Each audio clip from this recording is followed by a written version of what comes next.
children live! Let the children live! Let the children live! Let the children eat! Let the children eat! Hey y'all, thank you for being here. Some of us know each other, some of us do not, and we are here together because we all have caring hearts and outraged hearts, and in our lunch hour we want to say enough is enough. My name is Heatlhcare. I am a palliative care doctor. Nice to meet those of you I haven't met and those that I've met in the work context but not in activism context. And I'm here with many other organizers with Healthcare Workers for Palestine Bay Area, and responding to a call to action by Doctors Against Genocide in this really, really terrible moment. And I think what I envisioned and we envisioned together is I'm happy to share a bit of political grounding of like where we are in this moment. And then honestly, like whoever feels moved to share is welcome to like speak of like why you came here today.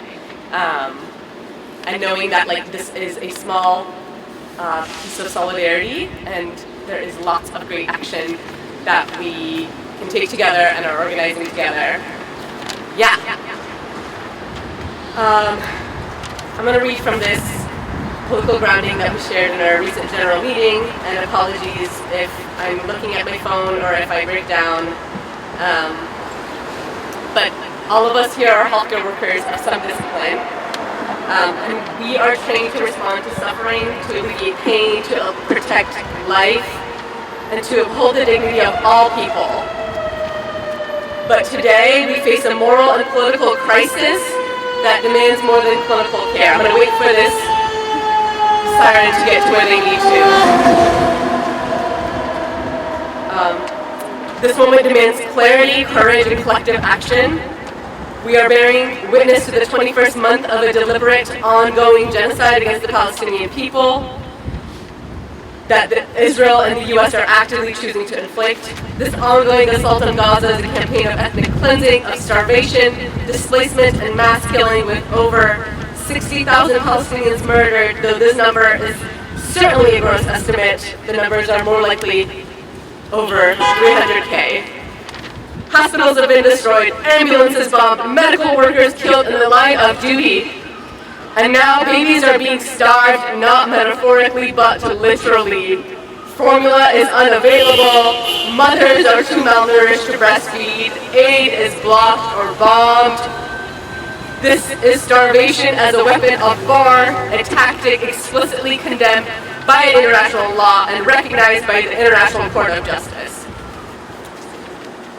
Every day we hear in the news, 30, 40, 50 Palestinians are killed while waiting for food in Khan Yunis and Rafah, shot by Israeli forces as they approach aid convoys. In total, nearly 900 have been killed since May under the guise of the Israel-ran and US-backed so-called Gaza Humanitarian Foundation, while simply trying to access food in this charade of providing aid while deliberately being shot by Israeli and US contractors and military. Oh, shame. A week ago, targeted occupation drone strike murdered Dr. Ahmed Atallah Hamid Qandil, Gaza's most experienced surgeon, as he returned home from Al-Ahli Al-Arab Hospital in Gaza City. We know that this campaign is not limited to Gaza. In the occupied West Bank, mass arrests, home demolitions, settler violence, extrajudicial killings continue to escalate. Palestinians are being targeted with impunity, denied basic rights, movement, and protection. We must recognize, I can scream. We must recognize that the violence is expanding beyond Palestine's borders. In June, Israel launched airstrikes on my home country of Iran, including on civilian sites and even Evin prison, killing over 1,000 Iranians, including political prisoners and their social workers at Evin prison, their families, the Red Crescent aid workers. This growing regional violence is part of a global infrastructure of militarism and impunity, and the US is central to it. Shame. Shame. This is all connected. We care for people here who are marginalized, who are criminalized, who are racialized. We know what's happening in Gaza is not separate from what's happening here at home to us, to our communities, to our patients. That same US government that funds the genocides of Palestinians is also responsible for the violence and abandonment we see in our own communities, with ICE raids and detentions tearing families apart, kidnapping our patients and our neighbors from hospitals and clinics and shelters. We see Medicaid being slashed while private insurance posts record profits. Housing's unaffordable, food insecurity is rising, and Black and brown and indigenous and immigrant and disabled communities continue to suffer the highest burden of illness and the lowest access to care. Shame. Shame. These are not failures of the system, but features of a system rooted in fascism, in racial capitalism, and logic of empire. Whether it's bombs in Rafah or ICE vans in our cities, the strategy is the same: to criminalize the poor, protect capital, and repress resistance. But we, as healthcare workers, we must refuse this false distinction between foreign and domestic policy. We've got to see how global military and local austerity are two arms of the same beast. That billions sent to fund war and starvation and genocide abroad are stolen from our schools, from our clinics, from our patients. We are calling for Palestinian liberation while also demanding liberation for all oppressed people in every zip code on every piece of land on our earth. Woo! Woo! We're hearing directly from healthcare workers on the ground in Gaza, nurses, physicians, and paramedics who've been telling us for months, for years, about the collapse of a healthcare system, of their hospitals operating without anesthesia, power, supplies. They are asking with us, they are pleading with us to act, to protect healthcare as a human right, to protect food and access to water and dignity for all as a human right, and we must listen. That's right. We are standing here at this mother and baby statue, y'all, and when this genocide started in October of 2023, my baby was 6 weeks old. He is now almost 2, so there are Palestinian babies who were 6 weeks old in October of 2023 who are almost turning 2 now, and many who have been murdered, and many who are now being starved. It is imperative that we continue to not normalize this, that as healthcare workers, we know that our responsibility is to not be neutral, but to stand up against injustice, against apartheid, occupation, against violence from South Africa to Standing Rock to Palestine. And we are here to say, let aid in, that starvation is a war crime, that apartheid is incompatible with health, and silence in the face of all this is complicity. We're here to say, bread, not bombs. Let the children eat, let the children live, and stop the siege on Gaza, stop this genocide. And asking our US leaders to stop arming Israel, stop funding Israel, and to hold war criminals accountable for their war crimes. Thank you. Brenda, I work here I've been here a long time. And the reason I'm here and the reason I show up at anything I can show up with is because I feel like we're fighting all these battles in silos, and we should be all fighting them together because it's happening to all of us. And some people, I'm watching people who I work with and people around that walk around as if nothing is happening because they don't have a direct impact. Maybe they don't know somebody who's Palestinian, but they should care because look at what's happening on our streets right now, right? Now it's Latin community that they're after. But don't think they're gonna stop there, right? For the black people who listen to this, and I wanna really talk to you, don't think this ain't our fight, because it is. All of it is our fight. In South Africa, it was our fight. What's happening here is in our fight. What's happening in Africa is our fight. What's happening in Palestine is our fight. Because it's about the world. And if we don't all solve this together for the world, the whole world is in trouble, right? Unless you want to go bury yourself on an island with fences around where nobody can get in, you're not going to be able to hide from it. It's going to touch you at some point or another. So before it touches you, get active, do something. Hi, my name is Nathan. I'm one of the primary care doctors at Maxine Hall, which is one of the Department of Health clinics. I'm here with a lot of my colleagues, and I've trained with most of you, and I've been with DPH since birth. I mean, I did my AmeriCorps here. I did all my medical rotations here throughout residency, medical school. Now I'm an attending. This is the dream, and I am just so ashamed of our department's blatant desire to cover up any mention of genocide of Gaza. Silence is complicity, and we are so good at it at DPH. When Black Lives Matter happened, there was a statement. We actually had an emergency as a Department of Health saying that racial violence is a public health crisis. Genocide is a public health crisis. We refuse to even mention it. There is no emails there. We just got out of a primary care meeting with Daniel Tsai, our new Department of Public Health head, and he said, I am only focused on the 7x7 of San Francisco.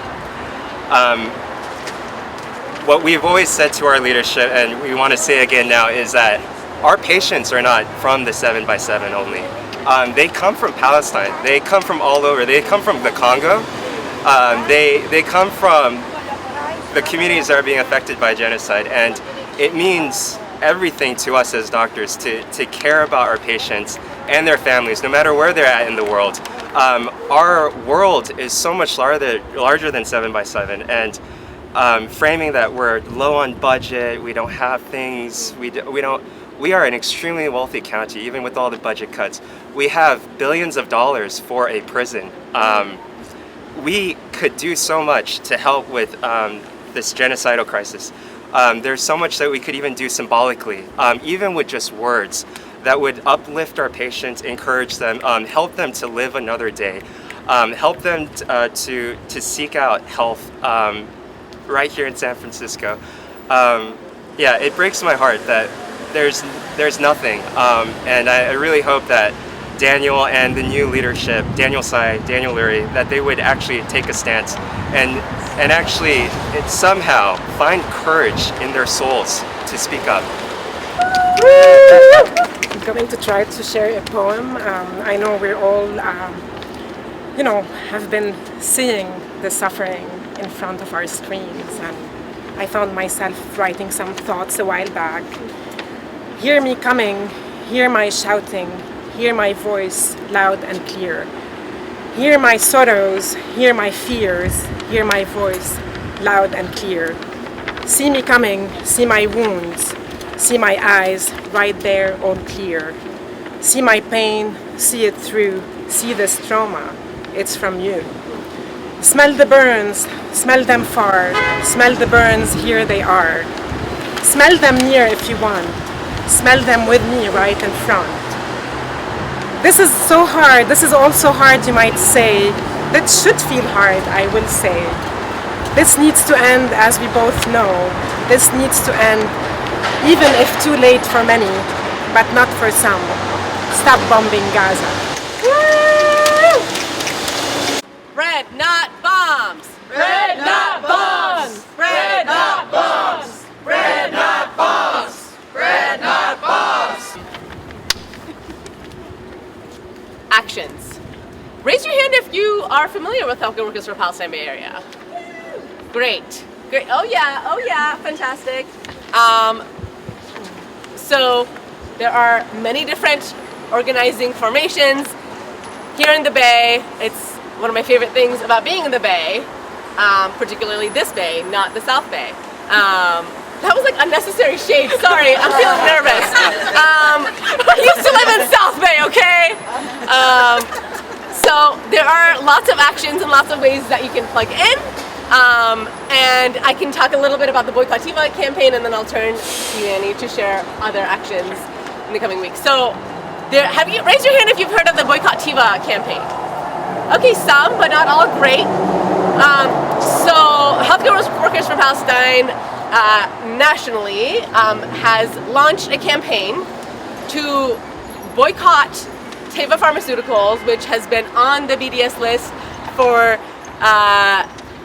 Is on the BDS list, all right? It's an Israeli company that is a large pharmaceutical company and actively like supports the genocide and the Israeli military, and it also like 60% of their profits come from North America, and so lots of generics that many of us prescribe and many of us take are Teva pharmaceutical medicines. So this Boycott Teva campaign is a really, it feels like a really tangible way to like ask people and patients to call their pharmacy and say, I do not want to take medicines from Teva Pharmaceutical because of their complicity in the genocide of the Palestinian people. And this next week is a week of action nationally. People are flying outside of pharmacies. Healthcare workers are flying outside of pharmacies from Tennessee to New York to here in San Francisco and Oakland and beyond. And so there are ways to get involved in those flyerings, and also for like anybody to just go to your own local pharmacy and like flyer with a couple buddies. If anyone is interested in that and is not already plugged in, maybe just like connect with me or others, Healthcare Workers for Palestine Bay Area folks after. And we are holding and flyering action outside of UCSF Mission Bay Pharmacy. That's like on that kind of like corner. It's a Walgreens on Tuesday, the 29th at 4 p.m. I will be there. My fellow is here, and she's like, but we have clinical care, but we'll finish early. So Tuesday, July 29th at 4 p.m. outside of UCSF Mission Bay Pharmacy.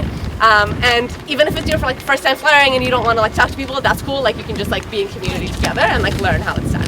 I'll be there, they'll be there, and others. I'll turn to you, Annie, to talk about others. Yeah, there are so many ways to be getting involved. I know that it feels hopeless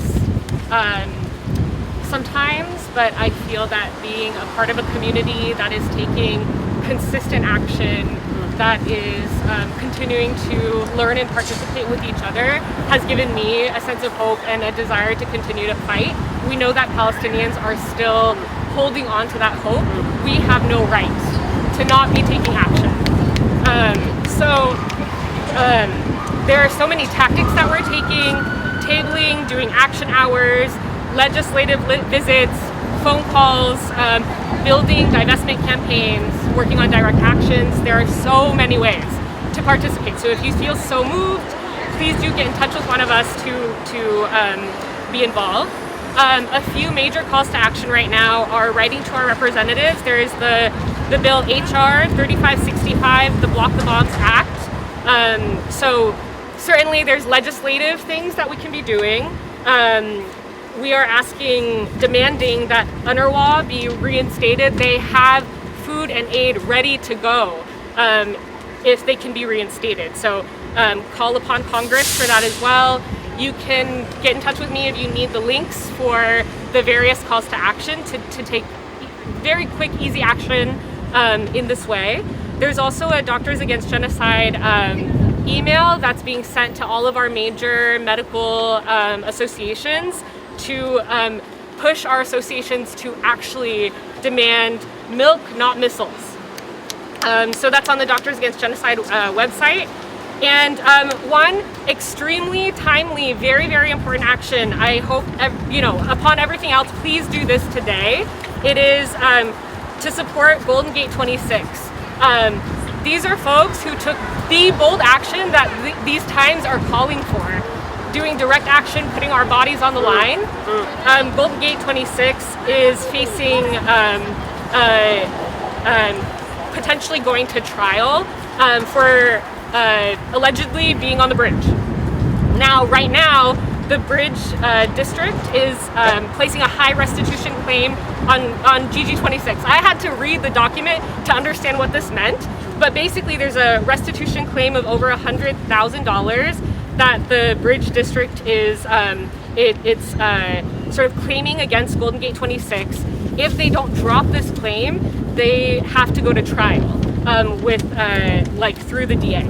So, big picture.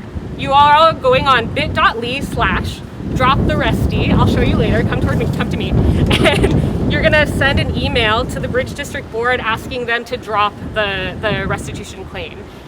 These emails have to be sent by today at 5 p.m. So please, please, please do this.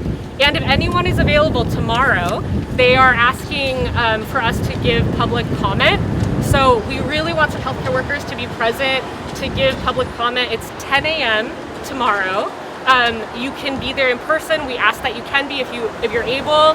If not, sign on online. So just come to me after. I'll give you all the information. If you're free tomorrow, we need you to be able to do this. Anyway, there is no shortage of ways to get involved, big and small. Those of us who work here, we've already heard about folks trying to call on DPH to make a statement, to make commitments. There are hospitals that are accepting people who have been evacuated from Gaza to receive medical care. There are folks among us who've been trying to push for that as well.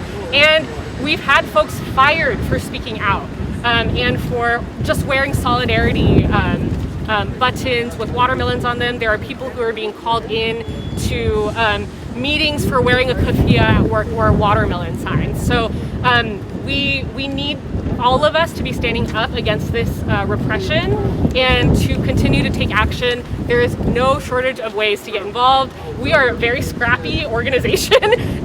All of us are doing this on our volunteer time, and we really need people who can put in whatever amount of time that you have to take a stand and this genocide together. Viva, viva Palestina! Viva, viva Palestina! Viva, viva Palestina! Let the children eat! Let the children eat! Let the children live! Let the children live!